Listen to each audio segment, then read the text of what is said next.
এখন আমি দাঁড়িয়ে রয়েছি কুমারটুলি সার্বজনীন দুর্গা পূজা। এদের থিম এবছর হচ্ছে পত্রসভা, অর্থাৎ পাতা দিয়ে পুরো প্যান্ডেলটা তৈরি হবে এবং ঠাকুরের যে সাজসজ্জা সেগুলোও পাতা দিয়ে তৈরি হবে।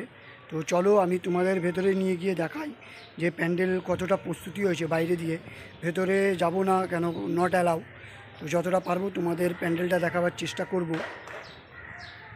এবং এখানে আসতে গেলে শোভাবাজার মেট্রো নেবে হাঁটা পথে 10 মিনিটে পৌঁছে যাবে। হাওড়া দিয়ে 215 ধরলে তোমাদের শোভাবাজার নামিয়ে দেবে, সেখান থেকে হেঁটে তোমরা পৌঁছে যেতে পারবে। তো আমরা এখন কুমারটুলি প্রবেশ করছি। দেখো, একটা পুরনো বাড়ি, এখানে অনেক ফটোগ্রাফাররা এসে ফটো তোলে। এটা হচ্ছে কুমারটুলি পার্কের পুজো কমিটি পত্রসভা। দেখো লেখা রয়েছে পত্রসভা, অর্থাৎ পাতা দিয়ে প্যান্ডেলটা তৈরি হবে। আমরা মণ্ডপের ভেতরে বাইরের দিকটা এসেছি। তো বাঁশের যে বেত হয়, বেত দিয়ে প্যান্ডেলটা এখন হচ্ছে। বাঁশ বাঁধা কাজ প্রায় শেষ এবং বা বেত যে আছে, বেত বাঁশের বেত দিয়ে প্যান্ডেলগুলো অনেকটাই তৈরি হয়ে গেছে।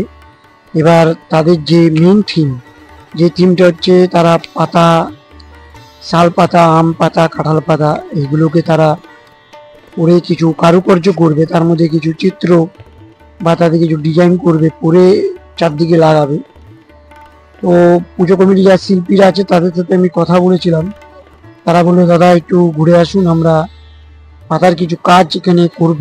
তো আমরা একটু এগিয়ে গেলাম, এগিয়ে গিয়ে চারদিকে ঘুরে ঘুরে দেখার চেষ্টা করছিলাম।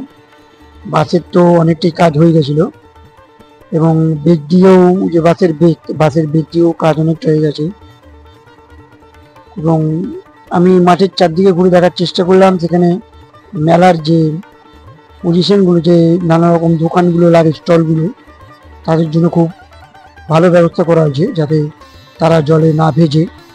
এবং মেলার গুলো রয়েছে, এটা হচ্ছে এন্ট্রি পথ, মানে এটা দিয়ে এন্ট্রি করে প্রবেশ পথ এইটা, এবং এইটা দিয়ে প্রবেশ করে মণ্ডপ দিকে।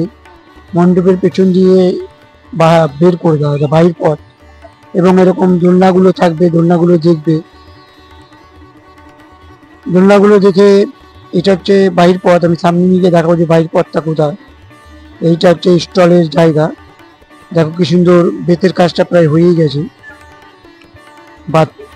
বাসের বেতের কাজটা অনেকটাই সম্পূর্ণ। এটা হচ্ছে বাহির পথ, আপনাদের দেখাচ্ছি বাহির পথ বেরাচ্ছি। তো এখান থেকে আমাদেরকে বাহির পথ, এটা দিয়ে আমরা বেরিয়ে যাই। এবং এদিকে স্টলের জায়গা করেছে, যারা দোকান লাগাবে তাদের জন্য খুব সুন্দর ছাউনির ব্যবস্থা করেছে। তারা ভেতরে স্টলগুলো লাগাতে পারবে যাতে জলে না ভেজে। এবং চারিদিকে তক্তা বেছানো হচ্ছে যাতে তারা কোনো রকম কাদা না হয়। খুব সুন্দর সিস্টেম করেছে কুমারটুলি পার্ক সার্বজনীন পত্রসভা। দেখো, এটা স্টলের যে জায়গাগুলো আছে এর ভেতরেই আছে। এখানে তক্তা পাতা থাকবে, উপরে ছাউনি, এখানে স্টলগুলো থাকবে। আপনারা এখানে স্টলগুলো দেখতে পাবে। এটা যাওয়ার পর দুই দিকে স্টল থাকবে।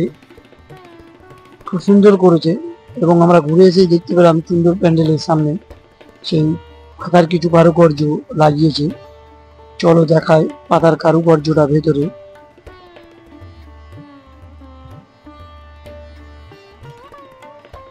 তো দেখো, পাতার কারুকার্য অনেকটা লাগিয়ে দিয়েছে খুব সুন্দরভাবে। এবং ভেতরে করছে অনেকটা কাজ, আমাদের প্রভেদ নিষেধ বলে কিছু করতে পারলাম না। বাইরে গিয়ে দেখো পাতারই কাজ এরকমই। দেখো পাতার কাজগুলো আমি দেখাচ্ছি, দেখো খুব সুন্দরভাবে পাতার কাজগুলো করেছে। এবং সামনে লাগিয়ে পেছনে লাগিয়েছে দুটো গেট, একটা সামনে আর একটা পেছনে, দুটো গেট। এখান থেকে আমরা মণ্ডপের ভেতর প্রবেশ করব। অনেক অনেক পাতার কাজ হয়েছে এবং কিছু আরো পাতার কাজ আছে ভেতরে, এটা দেখলে আপনাদের মন ভরে যাবে। দেখো খুব সুন্দরভাবে পাতার কাজ করেছে।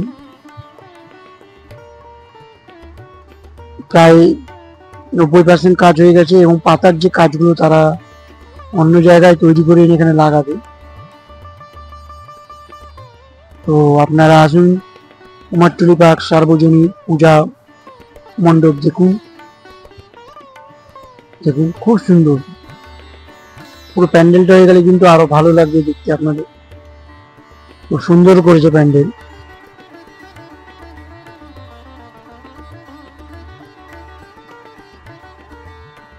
বেতের কাজ, এটা দুই দিকে গেট, মাঝখানে গেট, খুব সুন্দর করেছে।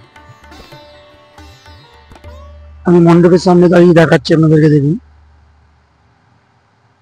ভিডিওটা যদি ভালো লেগে থাকে চ্যানেলটাকে লাইক অ্যান্ড সাবস্ক্রাইব করে অল নোটিফিকেশান বাটন প্রেস করে দেবেন, যাতে এরকম ভিডিও আপনাদের কাছে আগে পৌঁছে যেতে পারে। নমস্কার, ধন্যবাদ।